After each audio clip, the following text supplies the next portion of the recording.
শীঘ্ৰে মুকলি হ'ব মন্দিৰৰ চাৰিওদিশে প্ৰদক্ষিণ কৰিব পৰা ৩০০ বছৰীয়া পুৰণি সুৰংগ থকা অসমৰ একমাত্ৰ দেৱালয়।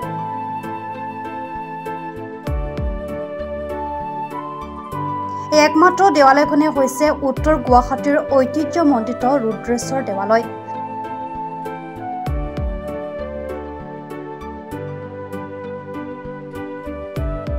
সোতৰশ ৪৯ চনত স্বৰ্গদেউ প্ৰমত্ত সিংহই নিৰ্মাণ কৰিছিল এই ৰুদ্ৰেশ্বৰ দেৱালয়। স্বৰ্গদেউ ৰুদ্ৰসিংহই উত্তৰ গুৱাহাটীত বাহৰ পাতি থাকোঁতে মৃত্যু হোৱাত মৃতদেহ চৰাইদেউলৈ নি মৈদাম দিয়া হয় যদিও তেখেতৰ পুত্ৰ স্বৰ্গদেউ প্ৰমত্ত সিংহই উত্তৰ গুৱাহাটীৰ এই স্থান চিৰযুগমীয়া কৰাৰ অৰ্থে পিতৃৰ নামত এটি মন্দিৰ নিৰ্মাণ কৰিছিল।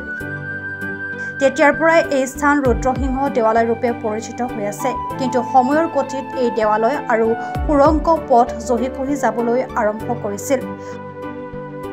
মুখ্যমন্ত্ৰী ডক্টৰ হিমন্ত বিশ্ব শৰ্মাৰ নিৰ্দেশত অসম চৰকাৰৰ প্ৰত্নতাত্ত্বিক বিভাগে সম্পূৰ্ণ পৌৰাণিক পদ্ধতি আৰু বিভাগৰ অভিজ্ঞ শ্ৰমিকৰ দ্বাৰা এই নিৰ্মাণ কাৰ্য প্ৰায় ৯০% কাম সমাপ্ত কৰিছে।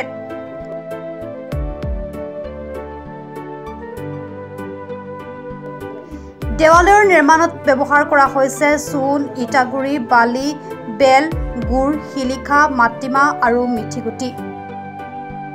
এই ৰুদ্ৰেশ্বৰ দেৱালয় এক বিশেষ গুৰুত্বপূৰ্ণ দিশ হ'ল ইয়াত এটা সুৰংগ পথ আছে যিটো আমি প্ৰদক্ষিণ কৰিব পাৰোঁ।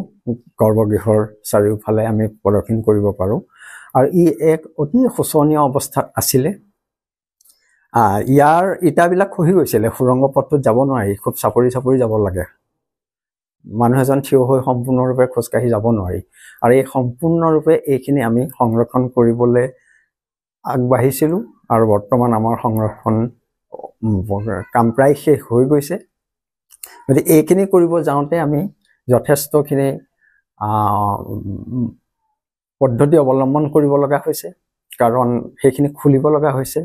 পুৰণা ইটাখিনি আকৌ সেই ঠাইতখিনি নতুন মানে পুৰণা ইটাৰে আকৌ গাঁঠিব লগা হৈছে। আৰু ই ৩০০ বছৰ পুৰণি এক স্থাপত্য, অসমৰ অনন্য এটা ঐতিহাসিক স্থান।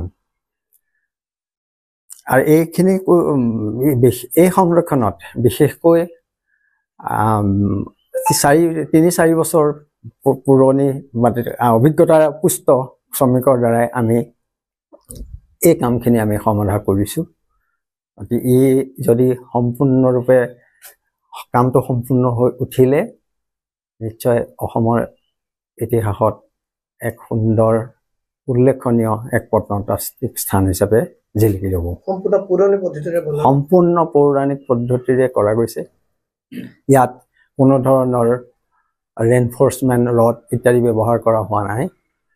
ইটা, চূণ, চুৰকি যিখিনি অৰিজিনেলি যেনেধৰণে টেম্পলবিলাকত কৰা যায় ঠিক একে নিয়মেৰে আমি সেই কামখিনি সমাধা কৰা গৈছে।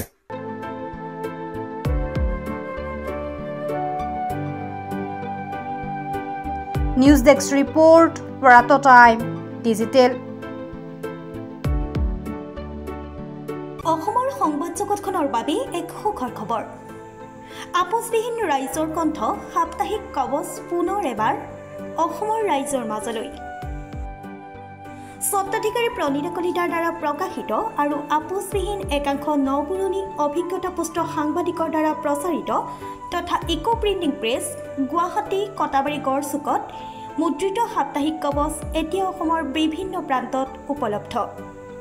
আমাৰ ঠিকনা মুখ্য কাৰ্যালয় অসম ফৰেষ্ট স্কুল, হৰি মন্দিৰ পথ, গুৱাহাটী আৰু উপ কাৰ্যালয় কলিতা মাৰ্কেট, বিজয়নগৰ, কামৰূপ, অসম।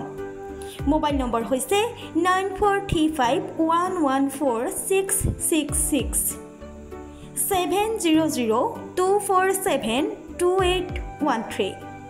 আমাৰ ইমেইল আইডি হৈছে kobos2025@gmail.com।